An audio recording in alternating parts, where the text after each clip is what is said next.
शहा आणि भुजबळांमध्ये चर्चा होण्याची शक्यता आहे। छगन भुजबळ अमित शहांच्या सभेला उपस्थित राहणार असल्याची माहिती आहे। मालेगावमध्ये उद्या गृहमंत्री अमित शहांची सभा होती आहे।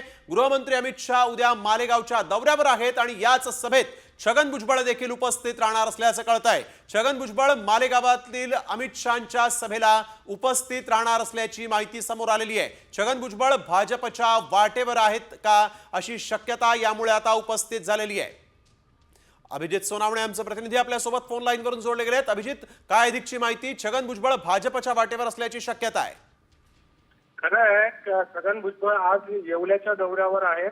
येवल्यामध्ये त्यांचे काही कार्यक्रम होते आणि येवल्यातून उद्या ते मालेगावला अमित शहा यांच्या उपस्थितीत जी सहकार परिषद होती आहे त्या सहकार परिषदेला छगन भुजबळ देखील जाणार असल्याची माहिती आपल्यापर्यंत पोहोचती आहे। आणि आपण जर बघितलं तर भुजबळांनी गेल्या काही दिवसांपासून सातत्याने आपली नाराजी जी आहे ती बोलून दाखवलेली आहे, मात्र पक्षातील नेतृत्वाकडून त्यांच्या नाराजीची अद्यापपर्यंत दखल घेतली गेलेली नाही आणि त्यामुळे नाराज भुजबळ हे भाजपमध्ये जाण्याच्या चर्चा गेल्या काही दिवसांपासून सुरू होत्या।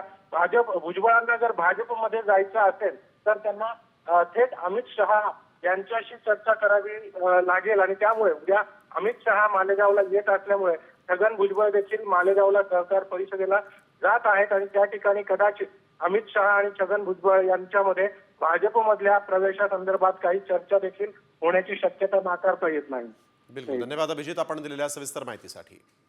तर मालेगावमध्ये उद्या गृहमंत्री अमित शहांची सभा होती आणि या सभेला छगन भुजबळ उपस्थित राहणार असल्याचं कळत आहे। त्यामुळे छगन भुजबळ आणि अमित शहांची यावेळेस काही चर्चा होते का हे पाहणं देखील महत्त्वाचं आहे।